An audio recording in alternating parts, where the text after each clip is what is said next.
Viewers, my name is Ravindra Trivedi और आप लोग देख रहे हैं पर्सनल ट्यूटर। जैसा कि पिछली 2 क्लासों में हम लोगों ने डिस्कस किया था आयोनाइजेशन एनर्जी के बारे में, पीरियोडिक प्रॉपर्टीज में हम लोगों ने सबसे फर्स्ट एटॉमिक रेडियस और आयोनिक रेडियस को खत्म कर लिया था।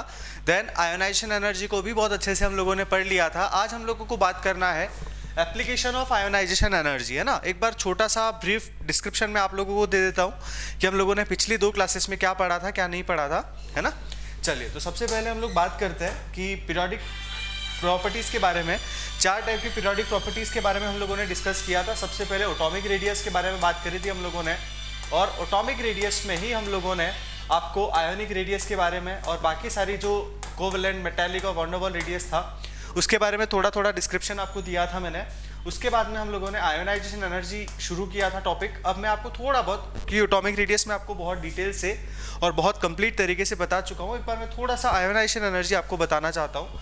आयोनाइजेशन एनर्जी क्या होता है कि देखो क्या होता है कि जैसे सपोज एक आपका एटम है, आउटरमोस्ट शेल में कोई इलेक्ट्रॉन प्रेजेंट है ना, कोई इलेक्ट्रॉन प्रेजेंट है और इस इलेक्ट्रॉन को निकालने के लिए, जैसे सपोज ये इलेक्ट्रॉन जो है वो आपका इस न्यूक्लियस से बॉन्डेड है और यहाँ पे फोर्स ऑफ अट्रैक्शन लग रहा है, तो यहाँ पे क्या होगा, इस इलेक्ट्रॉन को मुझे बाहर निकालना है। इस इलेक्ट्रॉन को अगर मुझे बाहर निकालना है तो कुछ अमाउंट ऑफ एनर्जी मुझे क्या करना पड़ेगा, देना पड़ेगा। क्या करना पड़ेगा, एनर्जी देना पड़ेगा। ये जो अमाउंट ऑफ एनर्जी जो है, this amount of energy is known as ionisation energy. क्या कहलाती है, आयोनाइजेशन एनर्जी कहलाती है। जब हम लोग डेफिनेशन अगर आयोनाइजेशन पोटेंशियल के बारे में बात करेंगे तो यहाँ पे जो पोटेंशियल डिफरेंस हम लोग लगाएंगे तो उसको हम लोग क्या बोल देंगे, आयोनाइजेशन पोटेंशियल बोल देंगे। हाँ, है ना।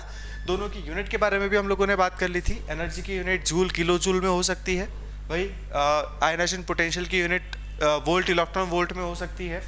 अब दूसरी बात अगर मैं आपको यहाँ पे बताऊँ तो दूसरी बात क्या हो जाएगी, देखो कि ये आयोनाइजेशन एनर्जी पढ़ दिया था तो हम लोगों ने देखा था कि लेफ्ट टू राइट जब हम लोग मूव करते हैं पीरियोडिक टेबल में, कहाँ पे, पीरियोडिक टेबल में लेफ्ट टू राइट हम लोग इन अ पीरियड के बारे में बात करेंगे। लेफ्ट टू राइट जब मूव करेंगे तो क्या होगा कि आपका आयोनाइजेशन एनर्जी कंटिन्यूसली बढ़ेगा। क्यों बढ़ेगा, क्योंकि एटॉमिक रेडियस आपका क्या होता है, एटॉमिक रेडियस आपका बढ़ता है। दूसरी चीज़ हम लोगों ने देखी थी, दूसरी चीज़ अगर हम लोग देखो टॉप टू बॉटम आते हैं तो आयोनाइजेशन एनर्जी जो है वो आपका कम होता है। आयोनाइजेशन एनर्जी कम क्यों होता है, क्योंकि एटॉमिक रेडियस बढ़ता है। हम लोगों ने ये सारी चीज़ें पढ़ ली थी। आज हम लोगों को कुछ एप्लीकेशन के बारे में बात करना है कि ऐसी कौन कौन सी एप्लीकेशंस है जिसको हम लोग आयोनाइजेशन एनर्जी के बेसिस पे समझा सकते हैं या समझ सकते हैं, उसके बारे में बात करते हैं। चलिए, अब हम लोग बात करते हैं जैसे एप्लीकेशन ऑफ आयोनाइजेशन एनर्जी के बारे में, है ना।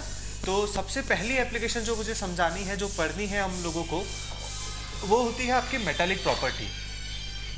क्या होती है, देखो सबसे पहला टॉपिक हमें यहाँ लिख रहा हूँ, सबसे पहला टॉपिक दैट मेटालिक प्रॉपर्टी।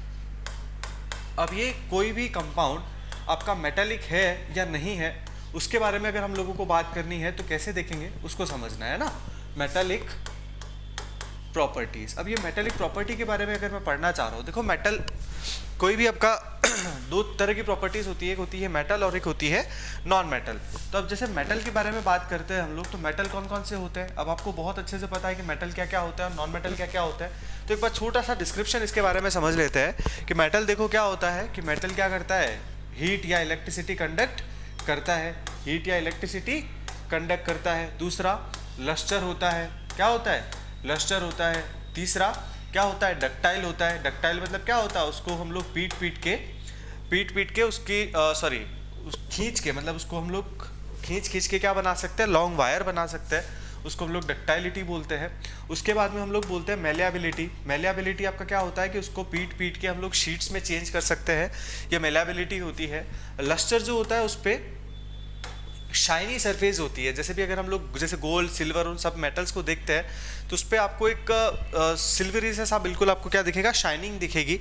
ये हो गया आपका डक्टिलिटी, मेलिएबिलिटी, लस्टर्स। अब दूसरा होता है सोनोरस प्रॉपर्टी होती है। सोनोरस मतलब क्या होता है कि अगर आप किसी मेटल को जो सपोज बजा के देखोगे तो उसके अंदर से बहुत लंबे समय तक मतलब क्या होगा कि उसके अंदर वाइब्रेशंस रहेंगे और वो आपको आवाज़ सुनाई देगी, तो उसको हम लोग क्या बोल देते हैं, सोनोरस प्रॉपर्टी बोल देते हैं। ये तो हो गया मेटल के बारे में। तो हम लोग आयोनाइजेशन एनर्जी प्रॉपर्टीज़ के बारे में कैसे बात करेंगे, तो सबसे मोस्ट इंपॉर्टेंट टॉपिक है अपना ये वाला, हीट और इलेक्ट्रिसिटी के बारे में ही, कि एक्चुअली हीट और इलेक्ट्रिसिटी को ट्रेवल करने के लिए या फिर उसको बताने के लिए, कंडक्ट करने के लिए क्या होता है, फ्री इलेक्ट्रॉन्स की ज़रूरत होती है ना।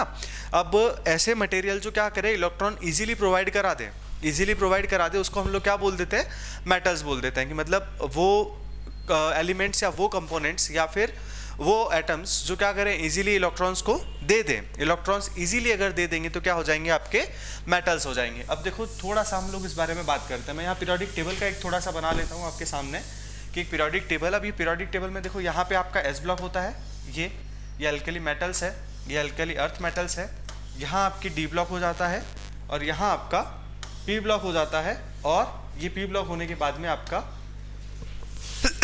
यहाँ नीचे एफ ब्लॉक हो जाते हैं। एफ ब्लॉक के लेंथेनॉइड और एक्टेनॉइड दोनों आपके ग्रुप हो गए यहाँ पे। अब देखिएगा हम लोगों को पता है कि जब हम लोग लेफ्ट टू राइट मूव करते हैं, क्या करेंगे, लेफ्ट टू राइट मूव करते हैं तो क्या होता है, देखो आयोनाइजेशन एनर्जी जो है वो कंटिन्यूसली इंक्रीज होती है। इंक्रीज इसलिए होती है कि एटॉमिक रेडियस क्या होता है आपका डिक्रीज होता है। अब एटॉमिक रेडियस डिक्रीज हो रहा है, आयनाइजेशन एंथैल्पी इंक्रीज हो रही है। अगर ये बातें हम लोगों ने कर ली, समझ ली, तो देखो क्या होगा कि आयनाइजेशन एंथैल्पी तो इंक्रीज हो रहा है, एटॉमिक रेडियस कम हो रहा है। अब उसका सबसे मेन रीज़न जो है, इसका सबसे मेन रीज़न क्या होता है, देखो आयनाइजेशन एंथैल्पी बढ़ेगी, एटॉमिक रेडियस कम होगा, आयनाइजेशन एंथैल्पी बढ़ेगी। आयनाइजेशन एंथैल्पी बढ़ेगी मतलब जो होगा कि इलेक्ट्रॉन लूज करना या इलेक्ट्रॉन निकालना क्या हो जाएगा, डिफिकल्ट हो जाएगा ना। इलेक्ट्रॉन निकालना डिफिकल्ट हो जाएगा, तो इलेक्ट्रॉन निकालना डिफिकल्ट होगा मतलब इलेक्ट्रॉन इजीली मिलेगा नहीं। अगर इलेक्ट्रॉन इजीली नहीं मिलेगा मतलब मेटालिक प्रॉपर्टी शो नहीं करेगा। तो हम लोग ऐसा बोल सकते हैं कि जब हम लोग लेफ्ट टू राइट मूव करते हैं तो क्या होगा कि मेटालिक कैरेक्टर एटॉमिक रेडियस के साथ साथ में मेटालिक कैरेक्टर भी क्या होंगे आपके कम होंगे। तो सबसे ज़्यादा जो मेटालिक प्रॉपर्टी होती है वो आपके लेफ्ट हैंड साइड वाले एलिमेंट्स की होगी। लेफ्ट हैंड साइड में कौन सा होता है, एक तो अल्कली मेटल्स होता है और अल्कली अर्थ मेटल्स होते हैं। इनके नाम में ही आपको दिख रहा है ना, कि सबसे ज़्यादा जो रिएक्टिव मेटल होती है आपकी सोडियम, पोटेशियम, ये सारे इसी में आते हैं ना। सबसे ज़्यादा रिएक्टिव मेटल होती है आपकी पोटेशियम, फिर आपकी सोडियम, इस तरह की जो मेटल्स है। अब ये सोडियम पोटेशियम वाली जो मेटल है, जैसे सोडियम है, पोटेशियम, ये अल्कली मेटल्स के अंदर आते हैं आपके, आया ना, अर्थ क्रस्ट में मिलते हैं। तो सबसे ज़्यादा जो हो गई आपकी किसकी हो जाएगी, आपके सबसे ज़्यादा किसकी हो जाएगी, सबसे ज़्यादा आपकी एस ब्लॉक के एलिमेंट्स की सबसे ज़्यादा। उसके बाद में हम लोग बात करते हैं तो यहाँ पे जो है, यहाँ पे क्या हो जाएंगे, सारे के सारे मेटालिक कैरेक्टर बहुत कम होता है। तो मैक्सिमम यहाँ पे आते आते नॉन मेटालिक कैरेक्टर शुरू हो जाते हैं। कौन से नॉन मेटालिक कैरेक्टर, बिल्कुल जस्ट अपोजिट हो जाएंगे। वैसे अपोजिट क्या कि जैसे हीट और इलेक्ट्रिसिटी कंडक्ट नहीं करेंगे, डक्टाइल नहीं होंगे, मेलाबिलिटी मैक्सिमम शो नहीं करेंगे। इस तरह की सारी जो प्रॉपर्टी होती है वो नॉन मेटल्स की होती है ना। अगर हम लोग सिंपल और बात करना चाहे कि आयोनाइजेशन एंथैल्पी की टर्म्स में कैसे बात करेंगे मेटल और नॉन मेटल के बारे में, तो हम लोग सिंपल सा बोल सकते हैं कि मेटल्स वो होते हैं, मेटालिक प्रॉपर्टी वो शो करेगा जिसके लिए आयोनाइजेशन एनर्जी क्या होगी, आयोनाइजेशन एनर्जी बहुत कम होगी। आयोनाइजेशन एनर्जी जिसकी कम होगी वो मेटालिक प्रॉपर्टी शो करेगा, और नॉन मेटालिक प्रॉपर्टी वो शो करेगा जिसकी आयोनाइजेशन एनर्जी ज़्यादा होगी। क्या होगी, आयोनाइजेशन एनर्जी ज़्यादा होगी मतलब इलेक्ट्रॉन निकालना मुश्किल होगा, उसको हम लोग क्या बोल देंगे, नॉन मेटालिक प्रॉपर्टी बोल देंगे। तो वैसे पी ब्लॉक के मैक्सिमम जो रहेंगे आपके वो क्या रहते हैं, आपके नॉन मेटल्स रहते हैं ना। इस तरह वाले जो पूरा पोर्शन है वो आपका नॉन मेटल्स का होता है। यहाँ बीच में मेटेलॉइड्स होते हैं और यहाँ फिर से आपके मेटल्स होती है कुछ कुछ, हाँ है ना। अब ये मेटल्स भी जो होती है उनकी भी सेम वही सारी प्रॉपर्टीज सारी आपको दिखाएगी। तो नॉन मेटालिक प्रॉपर्टी आया ना, कि जिसमें आयनाइजेशन एंथैल्पी अगर बढ़ रही है तो नॉन मेटालिक प्रॉपर्टी भी क्या होगी आपकी बढ़ेगी।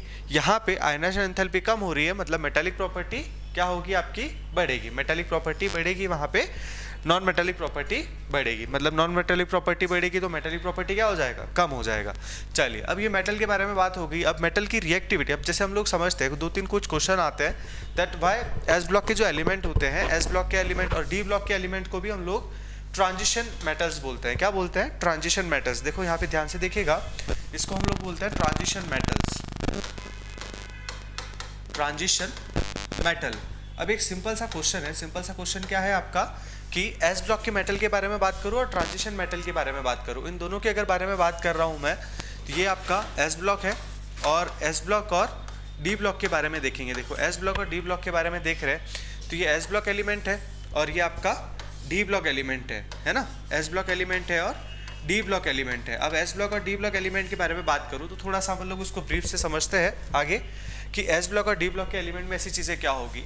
एस ब्लॉक का जो इलेक्ट्रॉनिक कन्फिगरेशन होता है वो होता है आपका NS122। क्या होता है इलेक्ट्रॉनिक कन्फिगरेशन, NS122। मतलब या तो एक इलेक्ट्रॉन रहेगा या इसके आउटरमोस्ट शेल में दो इलेक्ट्रॉन रहेंगे। पहली बात क्या रहेगा, देखो या तो एक इलेक्ट्रॉन रहेगा या दो इलेक्ट्रॉन रहेगा, तो NS122। अब जब मैं डी ब्लॉक के बारे में बात कर रहा हूँ तो डी ब्लॉक में क्या रहेगा, देखो NS1 या 2 और N-1 D 1 to 10, इस तरह का आपका इलेक्ट्रॉनिक कन्फिगरेशन होता है डी ब्लॉक वालों का, है ना। ये एस ब्लॉक वालों का हो गया, एस ब्लॉक। और यहाँ मैं बात करता हूँ किसके बारे में, डी ब्लॉक के बारे में। अब देखो एस ब्लॉक और डी ब्लॉक के बारे में, अब हम लोगों को पता है कि जैसे हम लोग डी ब्लॉक में जाते हैं तो क्या होता है, n-1 डी में क्या होंगे, इलेक्ट्रॉन आएंगे। n-1 डी इलेक्ट्रॉन क्या करते हैं, शील्डिंग में, ये इलेक्ट्रॉन शील्डिंग में पार्टिसिपेट नहीं करते, does not take participate in shielding effect. अब अगर शील्डिंग इफेक्ट में पार्टिसिपेट नहीं करते, लेकिन ये जेड इफेक्टिव में, इफेक्टिव न्यूक्लियर चार्ज को बढ़ाने में इसके प्रोटॉन जरूर पार्टिसिपेट करते हैं, तो क्या होगा, इसकी वजह से जेड इफेक्टिव बढ़ेगा। अगर जेड इफेक्टिव बढ़ेगा भैया, तो जेड इफेक्टिव बढ़ेगा तो क्या होगा, आयोनाइजेशन एनर्जी आपका क्या होगा, कम होगा। आयोनाइजेशन एनर्जी कम क्यों होगा, क्योंकि एटॉमिक रेडियस कम होगा, हाँ या ना। अब ये अपने को बहुत अच्छे से पता है कि जेड इफेक्टिव बढ़ेगा, आयोनाइजेशन एनर्जी कम होगा, क्योंकि एटॉमिक रेडियस क्या होगा, कम होगा। सॉरी गलत बोल दिया, यहाँ पे जेड इफेक्टिव बढ़ेगा तो आयोनाइजेशन एनर्जी इंक्रीज होगी, आयोनाइजेशन एनर्जी क्या होगी, इंक्रीज होगी, और क्योंकि एटॉमिक रेडियस कम होगा। वापस समझा देता हूँ, देखो डी ब्लॉक के एलिमेंट है, डी ब्लॉक के एलिमेंट शील्डिंग इफेक्ट में पार्टिसिपेट नहीं करेंगे, इफेक्टिव न्यूक्लियर चार्ज को बढ़ाने में उसके प्रोटॉन काम में लेंगे। पहले ही हम लोगों ने बता दिया था कि शील्डिंग इफेक्ट में एस के इलेक्ट्रॉन सबसे ज़्यादा पार्टिसिपेट करते हैं, फिर पी के, डी और एफ की जो शील्डिंग होती है वो लगभग नेग्लिजिबल होती है, ना के बराबर होती है, हाँ या ना। तो उसके जो इलेक्ट्रॉन है वो शील्डिंग में तो पार्टिसिपेट नहीं करेंगे, लेकिन उसके प्रोटॉन जो है वो इफेक्टिव न्यूक्लियर चार्ज, मतलब न्यूक्लियर चार्ज को बढ़ाने का काम करेगा। न्यूक्लियर चार्ज बढ़ेगा तो आउटरमोस्ट शेल के इलेक्ट्रॉन को ज़्यादा अपनी तरफ खींचेगा, ज़्यादा खींचेगा, एटॉमिक रेडियस कम होगा, और जितना एटॉमिक रेडियस कम होगा आयोनाइजेशन एंथैल्पी उतनी ही ज़्यादा होगी। अब आयोनाइजेशन एंथैल्पी जितनी ज़्यादा होगी उतना कम मेटालिक प्रॉपर्टी, हाँ है ना, कि आयोनाइजेशन एनर्जी जितनी ज़्यादा होगी, मेटालिक प्रॉपर्टी, कौन सी प्रॉपर्टी, मेटालिक प्रॉपर्टी उतनी ही ज़्यादा होगी। तो देखो सिंपल सा यहाँ पे एक और चीज़ हम लोग समझ सकते हैं कि एस ब्लॉक के एलिमेंट जो होते हैं वो ज़्यादा मेटालिक नेचर शो करते हैं एज कंपैरेटिवली डी ब्लॉक। दूसरा हम लोग बात कर देते हैं रिएक्टिविटी ऑफ मेटल, किसके बारे में, रिएक्टिविटी ऑफ मेटल के बारे में।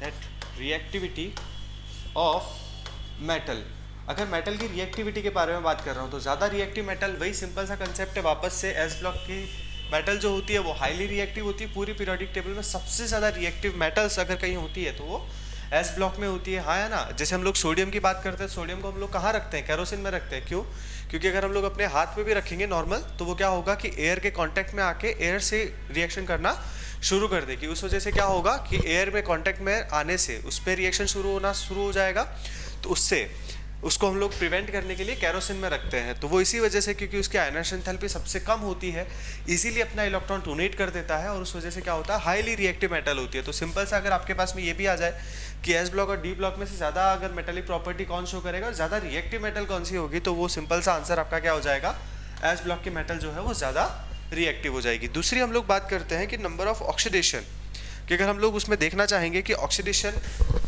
नंबर हम लोग कैसे डिसाइड करेंगे, कैसे बात करेंगे कि स्टेबिलिटी ऑफ ऑक्सीडेशन नंबर हम लोग देखना चाहते हैं कुछ एक में, तो उसको थोड़ा समझ लेते हैं। एक्चुअली ये चीज़ें आपके पास में रहेगी सिंपल सी, that stability of oxidation number,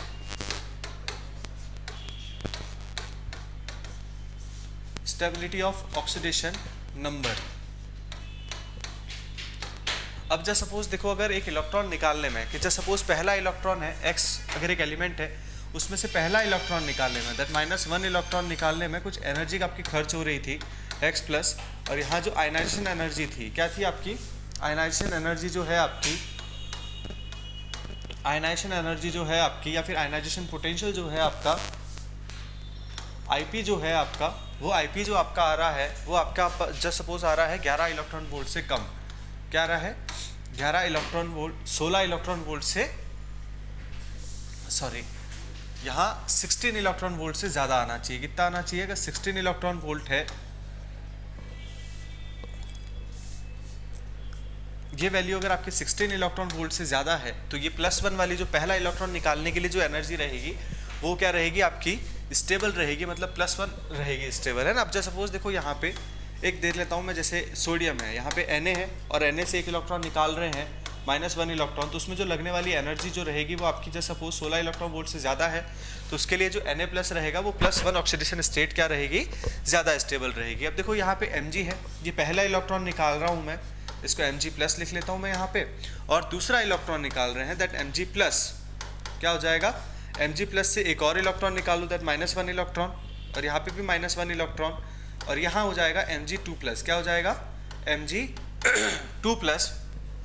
और इन दोनों के बीच में, इन दोनों का जैसे अगर मैं डेल्टा आई निकालूं, डेल्टा आई ई या delta I P, ionisation potential जो है, अगर वो 11 इलेक्ट्रॉन वोल्ट से कम हो, क्या हो, 11 इलेक्ट्रॉन वोल्ट से कम हो, तो 11 इलेक्ट्रॉन वोल्ट से कम हो तो जो हायर ऑक्सीडेशन स्टेट जो रहेगी वो आपकी ज़्यादा स्टेबल होगी। क्या होगा कि अगर उसका आयनाइजेशन पोटेंशियल जो आ रहा है वो 11 इलेक्ट्रॉन वोल्ट से कम है, कि पहला निकालने में जब सपोज 16 इलेक्ट्रॉन वोल्ट लग रही थी आपके पास में, मैं मान लिया ऐसा मैंने कि इसमें 10 इलेक्ट्रॉन वोल्ट लग रही थी, और दूसरा इलेक्ट्रॉन निकालने में, यहाँ पे निकालने में लग रही थी आपके पास में 17 इलेक्ट्रॉन वोल्ट एनर्जी, तो इन दोनों का जो डिफरेंस है वो आया 7 इलेक्ट्रॉन वोल्ट। अगर 11 इलेक्ट्रॉन वोल्ट से कम है तो नो डाउट क्या होगा कि सेकंड वाली जो ऑक्सीडेशन स्टेट रहेगी वो क्या रहेगी, ज़्यादा स्टेबल रहेगी। इसी के बेसिस पे हम लोग बहुत आसानी से, जैसे ऑक्सीडेशन नंबर हम लोगों ने बता दिया है, उसी के बेसिस पे हम लोग ये भी बता देते हैं कि इसी में वैलेंस इलेक्ट्रॉन और वैलेंसी कितनी होगी, है ना। जैसे हम लोग अगर मेटल के बारे में बात कर रहे हैं तो वो क्या करेगा, easily electron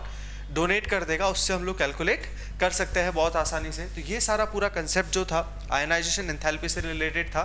ionization enthalpy, ionization energy, जो भी हम लोग बोलना चाहें उसको हम लोग कंप्लीट कर सकते हैं। आगे नेक्स्ट क्लास में हम लोग इलेक्ट्रॉन गेन एंथैल्पी के बारे में डिस्कस करेंगे। So stay tune with personal tutor. Video को लाइक करें, शेयर करें, and do not forget to subscribe to the personal tutor. Thank you so much.